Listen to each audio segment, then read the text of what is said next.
So hello everyone, this is Tanish Dattarwal and welcome to अपनी कक्षा। आज के वीडियो में हम क्लास 10 टर्म 2 स्टूडेंट्स के लिए एक बहुत ही बड़ा सरप्राइज लेके आए हैं। हमारे जितने भी टर्म 2 के मैथ्स के चैप्टर्स हैं उन्हें सबकी एक चीट शीट बनाई गई है।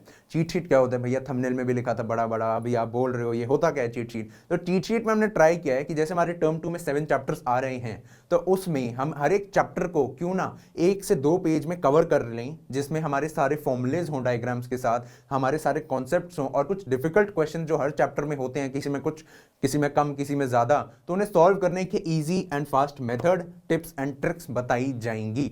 अब काफी बच्चों का ये डाउट होगा कि भैया इस चीट शीट को हम अपने एग्जाम्स के लिए इफेक्टिवली यूज कैसे करें, एक बार वो बता दो। तो सबसे पहले हम जब भी कोई चैप्टर पढ़ रहे हो, मान लो क्वाड्रेटिक इक्वेशन हुआ, तो हमें उस चैप्टर से पहले पढ़ेंगे इसको, ताकि हमें सारे फॉर्मूलाज पते हो, हमें पता हो कि ये डी क्या होता है, नेचर ऑफ रूट्स क्या होता है, या क्वेश्चंस वर्ड प्रॉब्लम्स हैं उन्हें सॉल्व कैसे करना है, ये सारी चीजें भी बताई गई हैं, ताकि हमारा कोई क्वेश्चन हो वो कोई कॉन्सेप्ट की वजह से ना रुके, कोई फॉर्मूला की वजह से ना रुके, क्योंकि हमारे एक ही पेज में हमारी आंखों के सामने सारी चीजें हैं। तो अगर वो सारी चीजें हमारी स्ट्रांग हैं, सारे फॉर्मूलाज याद हैं, सारे कॉन्सेप्ट्स हमें क्लियर हैं, तो हमारे काफी क्वेश्चंस नहीं रुकेंगे, ज्यादातर क्वेश्चंस बन जाएंगे, और कुछ डिफिकल्ट क्वेश्चंस हैं उनका भी यहाँ पे उपाय दिया गया है, एक इजी मेथड दिया गया है ताकि हम उनमें ज्यादा टाइम ना लगाएं। फिर मेरा चैप्टर तो हो गया, अब 10-15 दिन बाद, 1 महीने बाद मैं तो एसएसटी पढ़ने लग गया, साइंस पढ़ने लग गया, मैथ से टच छूट गया। मैंने पढ़ तो रखा था, मैंने एनसीईआरटी भी सॉल्व करी थी, मैंने पीवाईक्यूज भी सॉल्व किए थे, लेकिन 1 महीने बाद मैं भूल गया क्योंकि मैंने बाकी सारी चीजें कर ली, हमने रिवाइज नहीं किया।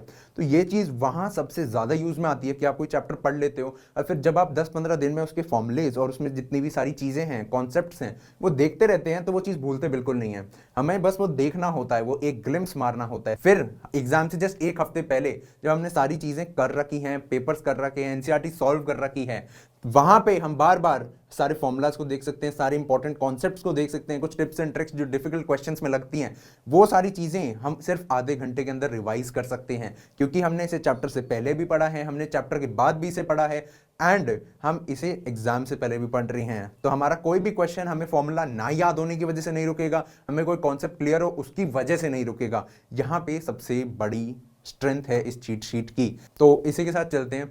सी हैव अ गुड डे। ऐसे ही आपके science in 10 pages, English in 10 pages, वो सारी चीज़ें आती रहेंगी, बट हमें लेक्चर्स भी देखने हैं। लेक्चर्स आपके अपलोड हो गए हैं, डिटेल में हो गए हैं, फिर डिटेल नोट्स भी हैं। लेक्चर्स देख लिए, डिटेल नोट्स देख लिए, प्रैक्टिस कर ली, उसके बाद हम इस चीट शीट पे आएंगे, क्योंकि सिर्फ 10 पन्नों को पढ़ने से हमारा सिलेबस नहीं होगा। ये आपकी प्रोडक्टिविटी इंप्रूव करने के लिए है, या आपकी स्पीड इंप्रूव करने के लिए है, लेकिन हमें लेक्चर्स तो देखने ही है, हमें नोट्स से पढ़ना है, हमें डिटेल नोट्स जो 15-20 पेजेस के हैं उन्हें भी पढ़ना है। उसके बाद जब हम ये चीज़ करते हैं तो फिर आपके 100 नंबर कहीं नहीं जाते हैं। वो गलती से एक आध नंबर कट गया तो कट गया, नहीं तो 100 नंबर कहीं नहीं गए। तो इसी के साथ चलते हैं। See have a good day, bye bye, take care. ऐसे ही पढ़ते रहो, मचाते रहो, एंड लव यू ऑल।